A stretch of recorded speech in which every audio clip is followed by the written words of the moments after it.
کسی نے پوچھا ہے سوال, میں یہ ٹاپک ختم کر چکا تھا لیکن بعض لوگوں کو نا بڑے مسائل ہیں, ان کو ہر تھوڑے دن میں ویڈیو میں نا کوئی اپنا کوئی ایسا سوچا چھوڑنا ہے تاکہ لوگوں کو پتہ چلے کہ یہ بھی کوئی صاحب دنیا میں ہیں. انجینئر علی مرزا کا ٹاپک جب سے میں جہلم گیا نا تو میں نے ختم کر دیا تھا کہ میں نے کہا یہ ایسی تابوت میں آخری کیل ٹھوک کے آ گیا ہوں کہ اب اس میں غیرت ہوگی تو یہ دوبارہ نہیں اٹھے گا, لیکن جب غیرت ہی ختم ہو جائے وہ دوبارہ اگلے دن سے پھر کلپ بنانا شروع کر دی. بکواس کر رہا تھا نا کئی سالوں سے کہ سامنے آ جاؤ, جہلم آ جاؤ, بیٹھو میرے ساتھ, یہ کبھی بھی نہیں آ سکتے. میں گیا, آپ کو پتہ ہے میں نے 48 آورس کا ٹائم دیا تھا, 48 گھنٹے کا اس کے شہر میں جا کے. سیکیورٹی رسک میرے لیے تھا, اس کے لیے نہیں تھا. ہمیں بھی بہت ساری تھریڈ ہیں جو ہم گارڈ لے کے گھومتے ہیں نا, یہ فالتو کا خرچہ نہیں کیا ہوا ہم نے. تھریڈ ہیں, بہت سارے خطرات ہیں. مجھے لوگ منع کر رہے تھے مت جاؤ, کوئی مار دے گا, کوئی جان سے نہ مار دے, کوئی بھی کسی اور کے کھاتے میں ڈال دے کوئی جان سے مار کے, کوئی بھی دہشت گرد ہو سکتا ہے نا. ہم نے اتنی جان پہ کھیل کے گئے. ہم جہلم چوک پہ کھڑے ہو کر ہم نے کلپ ریکارڈ کروایا, اور کلپ ریکارڈ کروا کے ہم نے یہ کہا آپ کے پاس 48 گھنٹے کا ٹائم بیٹھنے کے لیے نہیں دے رہے, پازیٹیو رسپانس کے لیے دے رہے ہیں کہ میں آ گیا ہوں, بیٹھنے کے لیے تیار ہوں, ٹائم بھی آپ کی مرضی کا, جگہ بھی آپ کی مرضی کی ہوگی. آپ پازیٹیو رسپانس تو کریں نا. آپ یہ 48 گھنٹے میں صرف یہ بتا دیں کہ میں تیار ہوں, آئیں میٹنگ کرتے ہیں, بیٹھتے ہیں, اور ہم ٹائم اور لوکیشن اور جو بھی بات چیت کی شرائط ہوگی وہ طے کرتے ہیں. آپ تو ایسا بھاگے ہو, اور اب بکواس کیا کر رہے ہیں کہ میں حضرت علی کی فوج میں ہوتا تو حضرت معاویہ اور مغیرہ ابن شعبہ کے خلاف تلوار اٹھاتا. معاذ اللہ, تو بھگوڑا ہوتا وہاں بھی. ہم بغیر تلوار کے, بغیر گھوڑوں کے, بغیر گنڈوں کے آئے تھے, اور وہاں تیرے شہر میں آئے ہیں, تیرے شہر میں آ کے تجھے چیلنج کیا ہے. ایسا بھاگا ہے آج تک مارکیٹ سے شارٹ ہے, برف خانے میں بیٹھا ہوا ہے, پتہ نہیں کہاں بیٹھا, نکلتا ہی نہیں کمرے سے. تو حضرت علی کی فوج میں ہو کے حضرت معاویہ کے خلاف لڑتا, تو وہاں بھی بھاگ جاتا. بھگوڑا ہے تو, شرم نہیں آتی بکواس کرتے ہوئے؟ اتنے بڑے بڑے صحابہ کے خلاف تو بکواس کر رہا ہے. حضرت عمر بن عبدالعزیز سے کسی نے پوچھا تھا کہ آپ کیوں حضرت علی کے خلاف جنہوں نے خروج کیا ان کے بارے میں کیوں کچھ نہیں بولتے؟ انہوں نے کہا کہ اللہ تعالیٰ نے ہماری تلواروں کو ان کے خون سے بچا کے رکھا, یہ اللہ کا ہم پر احسان ہے. ہم اپنی زبانوں کو اب نجس نہیں کر سکتے. اللہ نے انہیں آزمائش میں ڈالا, تو ہم کیوں اس آزمائش میں پڑے؟ اس دور میں بھی بہت سارے صحابہ ایسے تھے جو نہ حضرت علی کی طرف تھے اور نہ حضرت معاویہ کی طرف. سعد بن وقاص رضی اللہ تعالیٰ عنہ عشرہ مبشرہ میں سے ہیں. انہوں نے کہا میں نہیں لڑوں گا کسی کی, مسلمان ہیں دونوں طرف, اور اگر لڑ بھی رہے ہیں دونوں, دیکھو آپ کے باپ اور آپ کی ماں میں لڑائی ہو رہی ہے, آپ کیا باپ کا ساتھ بن کے ماں کو کوٹو گے؟ بولو نا. آپ یہ کہتے ہوئے اچھے لگو کہ میرا باپ ماں کو مار رہا ہے تو چونکہ میرا باپ صحیح ہے تو میں بھی ماں کو ماروں گا. آپ بولو گے یار وہ میرا باپ ہے, میں اپنے آپ کو اپنے باپ پہ قیاس, میں اپنے جیسے سے لڑوں گا. حضرت معاویہ رضی اللہ تعالیٰ عنہ کے خلاف حضرت علی نے تلوار اٹھائی, بغاوت کو کچلنے کے لیے, ان کو بیعت پر مجبور کرنے کے لیے. ان کا رائٹ تھا. حضرت معاویہ رضی اللہ تعالیٰ عنہ کا خیال یہ تھا کہ میں باغی نہیں ہوں, ان کا اپنی رائے یہ تھی. ان کا خیال یہ تھا کہ میں حکومت پہ دباؤ ڈال رہا ہوں کہ حضرت عثمان کے قاتلوں کا قصاص لیا جائے. ہم کہتے ہیں اجتہادی غلطی تھی. غلطیوں کی دو قسمیں ہیں, ایک جان بوجھ کر انسان کو پتہ ہے غلط ہے لیکن وہ کر رہا ہے, ایک اور انسان کنفیوژن ہوتی ہے. حضرت معاویہ کے ساتھ بھی مغیرہ ابن شعبہ رضی اللہ تعالیٰ عنہ تھے. شروع میں تو حضرت عائشہ بھی ان کے ساتھ تھی جنگ جمل میں. اب آپ مجھے بتاؤ کیا جنگ جمل میں حضرت عائشہ نے جان بوجھ کر گناہ کیا تھا؟ اجتہادی خطا ہوئی تھی ان سے, انہوں نے رجوع کیا اس سے, لیکن حضرت معاویہ اسی پر قائم رہے. ان کا خیال تھا کہ میں غلط نہیں ہوں. تو اللہ نے ہمیں اس آزمائش سے بچا لیا. اور حضرت حسن کا یہ احسان اس امت مسلمہ پر کہ انہوں نے حضرت معاویہ کے حق میں خلافت سے دستبردار ہو کر اس جنگ کو کیا کر دیا, ختم کر دیا. حضرت حسن نے کہ میں تو مسلمانوں کی تلواریں آپس میں چلتا ہوا نہیں دیکھ سکتے. جو اہل بیت کا سچی مچی کا ہوگا, بکواس نہیں کرے گا, جھوٹ نہیں بولے گا کہ میں اہل بیت اہل بیت. کچھ لوگ بکواس کرتے ہیں, اہل بیت کا چورن بیچتے ہیں. جو حقیقی اہل بیت سے محبت کرے گا وہ حضرت حسن کے طریقے پہ چلے گا. وہ کہے گا میری تلوار معاویہ کے خلاف نہیں چل سکتی, میرے والد لڑے تھے, ان کے پاس دلیل تھی, میں اپنی دلیل پہ چلتا ہوں. وہ یہ کہ میں مسلمانوں کو آپس میں لڑتا ہوا نہیں دیکھ سکتا. جو حضرت حسن کے طریقے پہ چلے گا وہ کبھی بھی حضرت معاویہ کے خلاف تلوار اٹھانے. اور تو ٹچا آج کا انجینئر تو بکواس کر رہا ہے کہ میں مغیرہ ابن شعبہ کے خلاف لڑتا. شرم نہیں آتی جہلم میں 48 گھنٹے میں تیرے شہر میں آ کے بولتا رہا ہوں کہ 48 گھنٹے تیرے پاس ٹائم ہے کہ تو پازیٹیو رسپانس کر دے کہ میں آ گیا ہوں, میں مفتی صاحب کے ساتھ بیٹھنے کے لیے تیار ہوں. میں نے نمبر دیا تھا, اس نمبر پہ رابطہ کرتا, تو اناؤنس کرتا, یہ کہہ رہے ہمارے ایڈمن آپ کے ایڈمن سے اور آپ کے ایڈمن ہمارے ایڈمن سے, تو ایڈمن کو کیوں بیچ میں لے کر آ رہا ہے؟ یہ تو ساری باتیں ہماری یوٹیوب پہ ہو رہی ہے نا. میں بھی حج پہ گیا, ایک صاحب مجھے ملے کہ مفتی صاحب آپ جہلم اس طریقے سے کیوں گئے؟ آپ کو چاہیے تھا اس کے ایڈمن سے بات کر کے تمیز سے اس کے گھر جا کے نوک کرتے. میں نے کہا مجھے ایک بات بتاؤ, یوٹیوب پہ جو جنگ چل رہی ہے یہ ایڈمن کی چل رہی ہے یا یوٹیوب کے ذریعے میری اور اس کی چل رہی ہے؟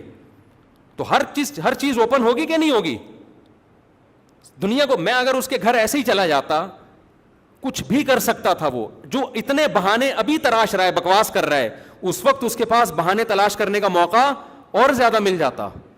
تو 20 قسم کے بہانے تلاش کرتا وہ. تو کہتا ہے ایسے کیوں اٹھ کے آ گئے, کوئی دہشت گرد استعمال ہو سکتا تھا, کوئی کچھ بھی ہو سکتا تھا. تو یہ تو تبھی تو ذلیل ہوا ہے پوری دنیا کے سامنے. چھپ کے میں جاتا تو کیا پتا چلتا کہ ہو کیا رہا ہے یہاں پہ. میں گیا, میں نے بالکل صحیح, کیونکہ میں حق پر تھا, اس لیے میں جو چاہ رہا تھا اوپن ہو. بھائی میں آ گیا ہوں, 48 آورز آپ کے پاس ہیں, 48 گھنٹے آپ کے پاس. اچھا ہم نے یہ بھی مشورہ کیا تھا کہ اگر ہم نے اس کو کہا نا 48 گھنٹے کے اندر بیٹھنا ہے آپ نے, یہ کہہ سکتا تھا میرے ماموں کا انتقال ہو گیا, میری نانی کا انتقال ہو گیا, میں جنازے میں جا رہا ہوں, میں 48 گھنٹے میں بیٹھ نہیں سکتا, کچھ بھی کہہ سکتا تھا نا. ہم نے کتنا اس کو ٹائم دیا ہے یار, 48 آور سوچنے کے لیے ہے آپ کے پاس. سوچو, تمام پازیٹیو نیگیٹو پہلوؤں کو سوچو, اس کے بعد آپ ٹائم دو کہ بیٹھنا ہے, ہم تیار ہیں. بس اتنا, تاکہ لوگوں کو پتہ چل جائے واقعی یہ سچی مچی میں بیٹھنے کے لیے تیار ہے. لیکن آپ ایسا بھاگے ہو نا, تاریخی ذلت تمہاری. اس کے بعد پھر فوراً وہ کلپ آ گیا, المہند میں یہ لکھا ہوا ہے حضرت معاویہ نے یہ کیا. تجھے شرم نہیں آتی بکواس کرتے ہوئے؟ اسی باتوں کے لیے تو میں تیرے پاس آیا تھا. میرے سامنے بتاتی ہیں حضرت معاویہ نے یہ کیا ہے, میرے سامنے بتاتا. حضرت معاویہ ممبر پہ حضرت علی کو گالیاں دلوایا کرتے تھے, معاذ اللہ. میں اس حدیث کی تیرے سامنے حقیقت کھول کے میں یہی تو کرنے کے لیے آیا تھا کہ سب کا ترجمہ جب حضرت عباس کے بارے میں آتا ہے تو ترجمہ کچھ اور کرتا ہے, جب حضرت معاویہ کے لیے سب کا لفظ استعمال ہوتا ہے تو بدبخت تو ترجمہ بدل دیتا ہے. یہ گالیاں کا لفظ اردو کا لفظ ہے, عربی کا لفظ ہے؟ بولو نا, اردو ہے نا. تو یہ تو کہاں سے ترجمہ کر رہا ہے گالیوں کا کہ حضرت معاویہ کے دور میں حضرت علی کو گالیاں دلوائی جاتی تھی؟ یہ ترجمہ کہاں سے کر رہے ہیں؟ تو عربی کے الفاظ ہیں. یہ ساری پول پٹیاں میں کھولنے کے لیے گیا تھا اس بدبخت کی, بے شرم انسان کی. مجھے غصہ اس لیے آ رہا ہے, اتنی بدتمیزی کہ مغیرہ ابن شعبہ حضرت معاویہ کے خلاف, کوئی ایسا شخص جو اپنے آپ کو اہل سنت والجماعت کہتا ہو, اتنی بدتمیزی نہیں کر سکتا. وہ اس نے بڑی جرت کی ہے کہ میں حضرت علی کے دور میں ہوتا تو حضرت معاویہ اور مغیرہ ابن شعبہ کے خلاف تلوار اٹھاتا. خدا کی قسم یہ بہت بڑی گستاخی ہے. یہ ایسے ہی ہے جیسے کوئی کہے کہ میں اپنے باپ کے ساتھ ہوتا تو میں اپنی ماں پر ہاتھ اٹھاتا. ماں کو کتنا غصہ آئے گا, اس کی باقی بچوں کو کتنا غصہ آئے گا. حضرت معاویہ اس امت کے ننیالی ہیں یا نہیں ہے؟ بولو نا. کوئی اپنے سگے ماموں کے خلاف تلوار اٹھا سکتا ہے, ہاتھ اٹھا سکتا ہے؟ بولو. حضرت معاویہ کی بہن ہمارے نبی کے نکاح میں ہے یا نہیں ہے؟ اور نبی کی زوجہ کو قرآن نے ہماری ماں کہا ہے کہ نہیں کہا؟ اپنی ماں کے بھائی پہ ہاتھ اٹھانے کا, تلوار اٹھانے کا کوئی غیرت مند بھگوڑا, کوئی غیرت مند سوچ سکتا ہے؟ بتاؤ کیا ہو گیا آپ لوگوں کو؟ پورا ملک خاموش ہے. ایک طبقہ ہے مخصوص جو آواز اٹھا رہا ہے, جو بیچارہ ہمیشہ آواز اٹھاتا ہے. باقی سارے, میرا خیال تھا مجھے تو اس پہ آواز اٹھانے کی ضرورت ہی نہیں ہے, اس پہ تو پورا ملک سراپا احتجاج بن جائے گا. ہم نے خاموشی اختیار کی اسی وجہ سے کہ مجھے ضرورت نہیں ہے, اس لیے کہ پورا ملک, لیکن نہیں ہو رہا جتنا احتجاج ہونا چاہیے. میرے بھائی, اگر ہم نے اس ملک میں صحابہ کرام کا دفاع نہیں کیا, یہ ٹچے اٹھتے رہیں گے اور بکواس کرتے رہیں گے. آہستہ آہستہ لوگوں کے دلوں سے اسلاف کی محبت اور عقیدت ختم. ہر ٹچا اٹھے گا, اعتراض کرنا شروع کرے گا. اس کو لگام دینے کی ضرورت ہے, اس کو روکو. میں نہیں کہہ رہا کوئی غیر قانونی کام کرو آپ, نہ, اس سے معاملات بگڑتے ہیں, لیکن اس کو کنٹرول کرنے کی ضرورت ہے. اس کے خلاف بھرپور احتجاج ہونا چاہیے, اس کے خلاف FIR ہونی چاہیے. اور اس پہ تو یہ چیز ویسے بھی سوٹ نہیں کرتی ہے, اس پہ تو ویسے بھی ٹچے پہ تو کرتی نہیں ہے سوٹ. ہی ہے تو جہلم کا بھگوڑا ہے, آج تک تو بکواس کر, کتنی غلط تعویلات کی ہیں اس کے. میں مریدوں سے کہتا ہوں یار ایسی اندھی تقلید ہم نے کہیں بھی نہیں دیکھی. میں 48 گھنٹے کا اس کو میں نے ٹائم دیا, 48 گھنٹے میں آپ پازیٹیو ریسپانس دے دو. کہ میں تیار ہوں بیٹھنے کے لیے. ہم جگہ متعین کر لیں گے, موضوع تو تھا متعین, حضرت معاویہ پہ بات ہوگی اور المہند المفند پہ بات ہوگی. ٹائم بچ جائے گا تو رفع الیدین اور تراویح بھی لے آئیں گے, نہیں بچا تو یہ 2 ہی ٹاپک نمٹ جائیں بہت. اس میں ہمارا پروگرام یہ تھا کہ پہلے حضرت معاویہ پہ ہم 1.5 گھنٹہ بات کریں گے, لیکن ہم نے مشورہ یہ کیا تھا کہ اگر اس نے کہا کہ نہیں پہلے مہند پہ بات ہوگی تو ہم پہلے مہند پہ بھی کر لیں گے. 1.5 گھنٹہ المہند المفند کو دے دیں گے اور 1.5 گھنٹہ حضرت معاویہ کے ٹاپک پر, کہ تو نے جو بکواس کی حضرت معاویہ پہ جھوٹے الزام لگائے, میں اس کی پول پٹیاں تیرے سامنے بیٹھ کے کھولوں گا. 48 گھنٹے تک چوہے کی طرح بھاگا رہا ہے. مجھے اچھا نہیں لگ رہا یہ الفاظ استعمال کرنا, لیکن جو اس نے حضرت معاویہ اور مغیرہ ابن شعبہ جیسے صحابی کی توہین کی ہے نا, اب اس کی جتنی توہین کی جائے وہ کم ہے. اس کو اپنی عزت کا خود ہی خیال نہیں ہے بھائی. انسان وہی عزت دار ہوتا ہے جو اپنی عزت خود کرواتا ہے. جب آپ اپنی عزت نہیں کرواتے, آپ کو شوق ہی نہیں اپنی, ہم نے تو خاموشی اختیار کر لی تھی. مجھے ایک بات بتاؤ, میں اس کے فالوور سے پوچھتا ہوں کہ یہ اگر جہلم سے کراچی آیا ہوتا, مجھے 48 گھنٹے کا ٹائم دیا ہوتا کہ پازیٹیو رسپانس دیں, اور میں اس طرح بھاگ جاتا, اس کے فالوورز ہمارا کیا حشر کرتے؟ بتاؤ, کرتے کہ نہیں کرتے؟ کلپ بنا بنا کے ڈال رہے ہوتے. ہم نے تو اس کے بعد سے خاموشی اختیار کر لی کہ عقل مندوں کے لیے اتنا کافی ہے. لیکن اس کو اپنی عزت پیاری نہیں ہے, یہ اپنی عزت کرانا ہی نہیں جانتا ہے, کرانے نہیں جانتا. تم بھائی میرے خلاف تقریر کرو یار, تم اور لوگوں کے خلاف کرو, تم صحابہ تک کیوں پہنچ رہے ہو؟ اور جھوٹے منہ سے کہتا ہے کہ میں صحابہ کو مانتا ہوں, حضرت معاویہ کے ساتھ رضی اللہ عنہ بھی لگا رہا ہے. یہ تکلف کی آپ کو ضرورت کیا ہے؟ کیوں رضی اللہ عنہ لگا رہے ان کے ساتھ؟ ایک طرف تلوار اٹھانے کو جائز قرار دے رہے ان کے خلاف, اور جائز قرار دینا تو الگ بات ہے, وہ حضرت علی کا مسئلہ ہے. کہہ رہے میں ہوتا تو میں بھی تلوار اٹھاتا. تو یہ بہت بڑی بدبختی ہے بھائی. ہمیں اپنے ملک میں صحابہ کرام کا دفاع کرنا ہے. ہم اس ملک میں صحابہ کی توہین برداشت نہیں کر, یہ ہلکا ٹاپک نہیں ہے. مغیرہ ابن شعبہ رضی اللہ تعالیٰ عنہ کو بھی اس طرح اس نے وہ کیا ہے. تو حضرت معاویہ رضی اللہ تعالیٰ عنہ اس امت کے روحانی ماموں ہیں یا نہیں ہے؟ مجھے بتاؤ.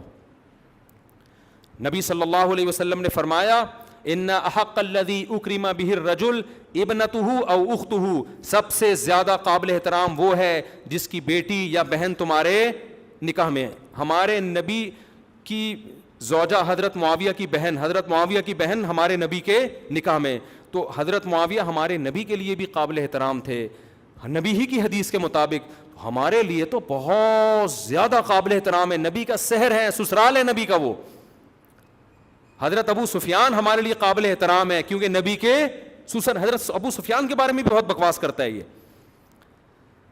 تو اس کے مریدوں سے میں کہتا ہوں کہ آپ اس سے پوچھو کہ تو نے جو یہ دعویٰ کیا ہے نا کہ میں اس جنگ صفی میں ہوتا, اس دور میں ہوتا, تو میں کس کے ساتھ ہوتا؟ حضرت علی کے ساتھ تلوار اٹھاتا. کس پر؟ معاویہ اور مغیرہ ابن شعبہ رضی اللہ عنہ کے خلاف. اسے بولو تو جہلم میں بھاگا کیوں تھا پھر؟ تو اتنا بہادر ہے. مفتی صاحب گھوڑوں اور تلواروں کے بغیر آئے تھے, ایسا ہی ہے کہ نہیں ہے؟ اور غنڈوں کے بغیر آئے تھے. میرے بھانجے بھتیجے تھے میرے ساتھ, ان کو غنڈا بھی کہا اس نے کہ غنڈے لے کے آ گئے. اور تو نے پھر غلط سلط تعویلات کیوں کی اس بھاگنے کی؟ چیلنج کیوں کیے تھے اتنے بڑے بڑے؟ تو جو آدمی میرے بھائی ہم سے ڈر کے بھاگ, رسک تو ہم نے لیا تھا نا, اپنی جان پہ کھیل کے. ہم وہاں کس طرح سے 48 گھنٹے ہم نے گزارے ہیں ہمیں پتہ ہے. لوگ کہہ رہے تھے یار کوئی دہشت گرد مار دے گا اور بدنام کرے گا, انجینئر نے کیا یا فلانے نے کیا, کچھ بھی ہو سکتا ہے, نئی کہانی ہو سکتی ہے. میں نے کہا نہیں, یہ ایک دفعہ یہ ٹاپک ہمیشہ کے لیے ختم ہونا چاہیے. میں سامنے بیٹھوں گا, اس کے دلائل کی میں پول پٹیا اس کے سامنے کھولوں گا. لوگ کہتے ہیں آپ ویسے کلپ ریکارڈ کروانے میں خیانت ہوتی ہے, گڑبڑ ہوتی ہے. یہ کیا کرتا ہے, آدھی بات لیتا ہے آدھی پی جاتا ہے, اس کی غلط سلط تعویلات کر دیتا ہے. تو وہیں ہم گچی پکڑ لیں گے کہ یہ آپ غلط بول رہے ہو. سامنے بیٹھ کے جو بات ہوتی ہے وہ چینلوں پہ تبادلوں میں نہیں ہوتی. وہ یہ شرارت کرتا ہے. اس کو چاہیے کہ یہ کسی کے خلاف بولے, وہ اس کے خلاف یوٹیوب پہ جواب دے, پھر یہ اس سے اس کی رینکنگ اسی چیز سے تو بڑھتی ہے. لوگ مجھے کہتے ہیں یہ ہر دوسرے دن کسی نہ کسی عالم کے خلاف کلپ لے کر آتا ہے. میں کہتا ہوں اس کی مجبوری یہی ہے, کیونکہ وجہ شہرت ہی یہی ہے. دیکھو ایک ایکٹر کی وجہ شہرت ایکٹنگ ہوتی ہے نا, وہ ایکٹنگ کرنا چھوڑ دے گا تو مشہور رہے گا. کیا ہو گیا بھائی؟ ایک باکسر کی وجہ شہرت کیا ہے؟ باکسنگ. وہ باکسنگ چھوڑ دے گا تو مشہور ہوگا. ایک آدمی کے چینل آیا ہی اوپر اس لیے کہ اس نے کہا وہ بھی غلط ہے, وہ بزرگ 2 نمبر, وہ بزرگ وہ فلانا, اور اس نے یہ 2 نمبری کی, اس نے یہ کیڑے, اس کا کام ہی کیڑے نکالنا ہے. وہ اگر لوگوں کی تصویریں لگا کے ان کو گالیاں نہیں دے گا تو اس کی ریٹنگ اوپر جانے کے بجائے نیچے. کیوں؟ وجہ شہرت ہی یہی ہے. وجہ شہرت کوئی پازیٹیو کام ہے ہی نہیں. فرقواریت, اختلاف, یہی وجہ شہرت ہے, اس کا تو کام ہی یہی ہے. اب چونکہ ریٹنگ نیچے جا رہی تھی, اب کچھ اس نے کہا ایک بہت بڑا, کیونکہ دیوبندیوں کے خلاف بول لیا, اہل حدیثوں کے خلاف بول لیا, بریلویوں کے خلاف بول لیا, اب لوگ تھک گئے یہ ٹاپک سن سن کے. اب آیا ڈائریکٹ بہت بڑی اس پہ, حضرت مغیرہ کے خلاف بکواس کر رہا ہے, حضرت معاویہ کے خلاف.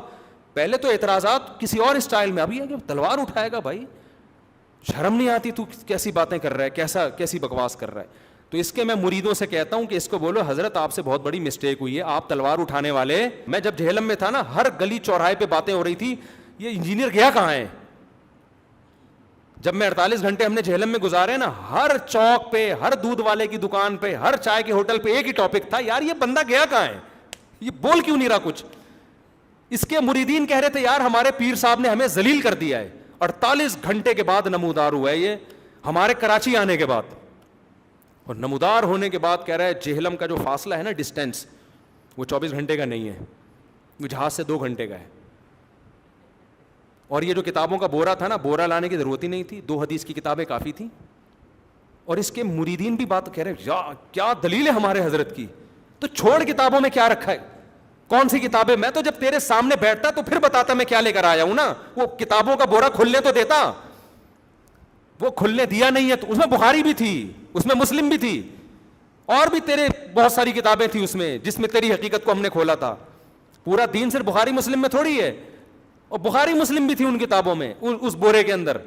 کہہ رہا بورا کیوں لے کر آئے, تو آپ پہلے بتا دیتے کہ میں مفتی صاحب کے ساتھ بیٹھوں گا, بشرطے کہ جہاز میں نہ آئیں, اونٹ پہ پیدل سفر کریں, بشرطے کہ 4 آدمیوں کو نہ لے کر آئیں. وہ 4 بھی کیمرہ مین اور ایک لیپ ٹاپ, اس طرح کے لوگ تھے. بات تو میں ہی کرتا, بشرطے کہ کتاب بورا نہ لے کر آئیں, بشرطے کہ یہ نہ کریں, بشرطے کہ یہ نہ کریں. تو اتنی شرطیں لگا دیتا نا. ہم تو بالکل کلیئر طریقے سے گئے ہیں جہلم کے چوک پہ, ہم نے ریکارڈ کروایا, بھائی میں آ گیا ہوں, 48 آورز میں آپ پازیٹیو رسپانس کر دو, جواب دے دو کہ میں تیار ہوں, اور اس نمبر پہ رابطہ کرو, اور ہم بیٹھ کے بات چیت کرنے کے لیے تیار ہیں.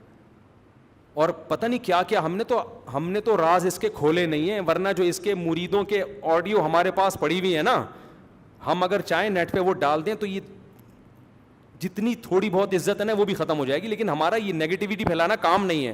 ہم نے کہا جو تابوت میں ہم کیل ٹھوک کے آ گئے ہیں نا وہ کافی ہے. ورنہ اس کے جو مریدین بوکھلاہٹ کا شکار, اور واٹس ایپ کی آڈیو آ رہی تھی, وہ خود ایک, اس کے پاس ایسی آڈیوز ہوتی فوراً وائرل کر دیتا. وہ آڈیو کیا تھی, میں ایک سناتا ہوں. میجر صاحب نے بتایا ہے کہ مفتی صاحب جہلم میں نہیں ہے. ابے تو میجر صاحب سے رابطہ کیوں کر رہا ہے, میری بات تیرے سے ہو رہی ہے, میجر صاحب تجھے بتا رہے ہیں کہ مفتی صاحب جہلم میں نہیں. یہ بات سمجھ میں جہلم میں ہوں یا نہیں ہوں اس سے فرق کیا پڑتا ہے. ایک مثال, ویسے تو میں جہلم میں ہی تھا, لیکن اس سے فرق کیا پڑتا ہے کہ میں جہلم میں ہوں یا نہیں ہوں. میں نے کہہ دیا میں آ چکا ہوں, یہ چوک ہے جہلم کا مشہور چوک, میں پہنچ چکا ہوں. آپ 48 آورز کے اندر آپ ریکارڈ کر دیں کہ میں تیار ہوں, میں بھلے اسلام آباد میں جاؤں یا مریخ پہ جا کے بیٹھوں. جیسے ہی آپ کا پازیٹیو رسپانس آئے گا, میں فوراً میں بیٹھ جاؤں گا جہاں بھی آپ طے کریں گے. میجر صاحب نے کہا ہے کہ یہ جہلم میں نہیں ہے, کرنل صاحب نے بتایا ہے کہ خفیہ ایجنسیاں کہہ رہی. یار تم خفیہ ایجنسیوں سے رابطہ کیوں کر رہے ہو, تم میجر, آرمی کا کام ہے یہ میرے اور آپ کے مناظرے کے درمیان پڑھنا, آرمی کیوں انوالو ہو رہی ہے اس میں. یہی بات میرا خیال ہے. میں نے کہا کہ میں آ گیا ہوں, میجر صاحب نے کہا ہے کہ 48 گھنٹے کا ٹائم دے دو اس کو, کرنل صاحب نے کہا ہے کہ جی المحنت پہ بات کرو پہلے. میں نے کہا کوئی ایسی بات, آرمی کا اس میں کوئی انوالومنٹ سمجھ میں آتی ہے؟ فوج کا کام ہے بارڈر سنبھالنا. اب مجھے نہیں پتا کوئی میجر صاحب نے اس کو کہا یا نہیں کہا, میں تو جہلم میں ہی تھا. فوجیوں سے رابطے کر رہا ہے, خفیہ ایجنسیوں سے رابطے کر رہا ہے. یار تو شرم کر بھائی, تو اپنی بے عزتی کیوں کروا رہا ہے. پورا طریقہ اس نے استعمال کیا, مفتی صاحب کو گرفتار کروا کے جیل میں ڈالو. جو اندر کی بات میں مجھے ایسا لگتا ہے, پورے فوجیوں سے رابطے کر رہا ہے, ایجنسیوں سے رابطے کر رہا ہے, کسی طرح مفتی صاحب کو گرفتار کر کے کہاں ڈلواؤ, جیل میں, تاکہ اس کو مناظرے سے بھاگنے کا بہترین موقع. ارے ہم تو چاہ رہے تھے یار, لیکن یہ تو اسٹیبلشمنٹ نے مفتی صاحب کو کہاں کر دیا. مجھے ایسا لگتا ہے 99% جو حالات تھے نا اس وقت, ایسا لگ رہا ہے کہ اس کے پورے رابطے تھے ایجنسیوں سے, اسٹیبلشمنٹ سے, کہ مفتی صاحب آ تو گیا, میری ہو گئی ہے مٹی پلید, میں سامنے نہیں, اس کو پتا ہے سامنے بیٹھوں گا تو اس سے زیادہ بھاگنے میں بھی ذلت ہے, سامنے بیٹھنے میں اس سے زیادہ. ایک موٹا آدمی کہیں جا رہا تھا, اس نے دبلے کو دھکا دے کے گرا دیا. اب دبلا جب اٹھا انتقام نہیں لے گا تو بھی ذلت ہے. لوگ کہیں گے اس نے تیرے تھپڑ مار دیا اور تو آرام سے مسکرا کے جا رہا ہے, اور اس نے دبلے نے دیکھا اگر انتقام لوں گا تو اس سے بڑی ٹینشن ہے, ٹھیک ہے نا, کہ دو اور لگا دے گا. تو اس دبلے نے کیا کیا, کوئی ہوشیار تھا نا, چالاک, اس نے اس موٹے سے کہا کہ آپ جو ہیں آپ نے یہ مذاق میں کیا ہے نا یہ تھپڑ. اس کا خیال تھا, بولے گا ہاں میں نے مذاق کیا, تو میں کہہ دوں گا کوئی بات نہیں یار, آئندہ اپنا خیال رکھیے گا, ہنس کے نکل جاؤں گا. وہ موٹا بھی ہوشیار تھا, اس نے کہا کہ یہ آپ نے مذاق میں کیا ہے, سیریسلی تھپڑ مارا ہے. اس نے کہا میں نے سیریسلی جان بوجھ کر مارا ہے. اس نے کہا اچھا کیا, ورنہ میں ایسے مذاق برداشت نہیں کرتا. کیا کہ نکل گیا. بڑا ہوشیار تھا یا نہیں تھا؟ حالانکہ اس میں بھی ذلت تھی نا. لوگ کہیں گے یار تو ڈر گیا. وہ دبلے نے کہا کہ یار ڈر تو گیا میں, یہ کم ذلت ہے, مقابلہ کرتا تو انجینئر بدبخت نے بھی یہی کام کیا ہے.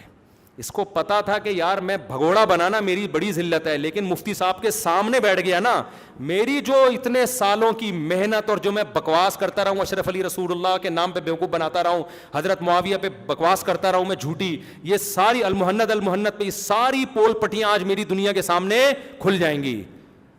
اس نے سوچا بیٹا بھاگنے میں بھی ذلت ہے, سامنے بیٹھنے میں اس سے زیادہ ذلت. تبھی کسی کے نہ کسی اہل حدیث کے سامنے بیٹھتا ہے, نہ بریلوی, کسی کے سامنے نہیں. بہت لوگ تجربے کر چکے ہیں. اس لیے اس نے بہترین راستہ اختیار کیا کہ مجھے ایسا لگتا ہے, میں یقین سے نہیں کہہ رہا, لیکن 99% جو حالات تھے نا جہلم کے, ایسا لگ رہا تھا کہ یہ رابطے کر رہا ہے کہ مفتی صاحب کو کسی طرح اریسٹ کروا کے جیل ڈال دو, کہ ملک کا شہر کا امن خراب ہونے کا خطرہ ہے, اس کو اندر کر دو, میں گھننا بن جاؤں گا. ایکچولی پھر پتہ ہے کیا بیان, ارے یار کیسا سافٹ شکار میرے ہاتھ سے نکل گیا. اب میں تو تیار تھا, میں تو اکیڈمی اتوار کو کھلتی ہے, میں تو ہفتے کو تیار تھا کہ یار ہفتے کو کھول دوں, لیکن افسوس یار مفتی صاحب کہاں ہو گئے. یہ بکواس کرنی تھی اس نے, اتنا بے شرم آدمی ہے یہ. لیکن نہیں ہوا جو یہ چاہ رہا تھا. ہمارا فون بھی کھلا ہوا, پہلے اس نے کہا کہ فون بند ہو گیا, جو نمبر انہوں نے دیا فون بھی کھلا ہوا, سب نے ٹرائی کی. ہمارے پاس فون آ رہے کہ کیا فون بند ہے, میں نے کہا ٹرائی کر کے دیکھ تھا, میرا یقیناً بند تھا, تو میں اس لیے کہ میں تو ایک نمبر دے دیا تو رابطہ کرو نا آپ ان سے. اتنی بڑی ذلت, نہ ہم تلواروں کے ساتھ آئے, نہ ہم گھوڑوں, ہم کتابوں کے ساتھ آئے تھے, اس میں تو بھاگ گیا. تو تلواروں کا مقابلہ جنگ جمل جنگ صفی میں کہاں کرتا میرے بھائی, تو حضرت حسین کے مخالفوں میں ہوتا, کوفہ والوں میں, جنہوں نے حضرت حسین کو بلایا کہ آئے ہم آپ کے ہاتھ پہ بیعت کریں گے, اور جب حضرت حسین گئے دھوکہ دے کے بھاگ گئے. یہی کام ہمارے, میں حسین نہیں ہوں معاذ اللہ, میں تو حضرت حسین کے خاک کے برابر بھی نہیں ہوں, لیکن انہوں نے مجھے جہلم بلایا, آ جائیں آ جائیں آ جائیں, کام وہی کیا جو کوفیوں نے حضرت حسین کے ساتھ کیا. آنے کے بعد ایسا بھاگا ہے کہ اس کے بعد مارکیٹ سے اب دوبارہ یہ بھی نہیں ہوتا. پہلے پتہ ہے کیا ہوتا تھا میرے جہلم جانے سے پہلے, ہر تھوڑی دن ہر دوسری پرچی, کراچی کے ایک دیوبندی مفتی ہیں, انہوں نے یہ کہا ہے. اس کے بعد نظر آیا کراچی کے ایک دیوبندی مفتی, کبھی دیکھا آپ نے اس کے سوال آیا ہو؟ اب یہ ہمت نہیں ہے الحمدللہ جہلم جانے کے بعد. اب اگر کوئی پوچھے نا کراچی کے ایک دیوبندی مفتی نے آپ سے یہ پوچھا, یہ کہے گا اللہ کا واسطہ کوئی اور پرچی دے دے, ایسا نہ ہو وہ دوبارہ آ جائے پوچھنے کے لیے. اور درمیان مجھے خدا کی قسم اچھا نہیں لگ رہا اس طرح سے مذاق اڑانا کسی کا, اللہ کی قسم میرے دل کی, مجھے شوق نہیں ہے کسی کی توہین کرنے کا. میں نے جہلم میں اس کے جانے کے بعد بھی میں نے اس ٹاپک کو ختم کر دیا. مجھے نہیں اچھا لگ رہا اس طرح سے اسٹائل بنا بنا کے میں کسی کی توہین کروں, لیکن آپ نے جو توہین کی ہے نا حضرت معاویہ حضرت مغیرہ کی, تو خدا کی قسم اس کے بعد آپ کی توہین ہمارے لیے حلال ہے. آپ نے بہت بڑی توہین کی ہے کہ میں ادھر ہوتا تو معاویہ اور مغیرہ بن شعبہ کے خلاف تلوار اٹھاتا. آپ ٹچے ہو, آپ ایک انجینئر ہو, آپ معاویہ کی خاک کے برابر بھی نہیں ہو, آپ مغیرہ ابن شعبہ کی خاک کے برابر بھی. وہ بڑے لوگ تھے, ان کے آپس کے اختلافات تھے, پھر بھی ہمارے بڑے ہیں, اور ان اختلافات کو حضرت حسن نے ختم کیا. پھر بھی اختلاف ہوئے, وہ ہمارے بڑے تھے. باپ اور ماں میں اختلاف ہوتا ہے, اولاد کسی کی سائیڈ نہیں لیتی. علمی لحاظ سے اگر کسی کو کہے کہ یہ ٹھیک ہے, وہ ٹھیک ہے, اجتہادی غلطی ہے ان کی, علمی لحاظ سے تو علماء بحث کرتے رہے ہمیشہ سے, لیکن آپ کو توہین کی اجازت ہم نہیں دے سکتے بھائی, نہیں دے سکتے. جیسے ایک بیٹے کے سامنے اس کے باپ کی توہین ہو تو وہ اپنے بھائی کو چھوڑے گا, کہے گا جیسے تیرا باپ ہے تو میرا بھی باپ ہے, وہ تو میں نہیں برداشت کرتا. حضرت معاویہ ہمارے ماموں ہیں, امت کے ماموں ہیں, ہماری ماں کے بھائی ہیں, امہات المومنین کے ام المومنین کے بھائی ہیں. ہم نبی صلی اللہ علیہ وسلم کے سسرال کی توہین علی کا لیبل لگا کے ہم حضرت علی سے بھی محبت کرتے ہیں، بلکہ زیادہ محبت کرتے ہیں، لیکن ہم حضرت علی کی محبت میں حضرت علی کی محبت کا لیبل لگا کے کسی اور صحابی کی گستاخی برداشت نہیں کریں گے۔ ہم حضرت عمر بن عبدالعزیز والا موقف رکھتے ہیں کہ اللہ نے ہمیں شکر ہے اس آزمائش سے بچایا کہ ہماری تلوار کسی کے خلاف نہیں اٹھی۔ اب جب اللہ نے تلوار والی آزمائش سے ہمیں بچا لیا تو ہم زبان جو ہلکی چیز ہے اس کو صحابہ کی گستاخی سے آلودہ نہیں ہونے دیں گے۔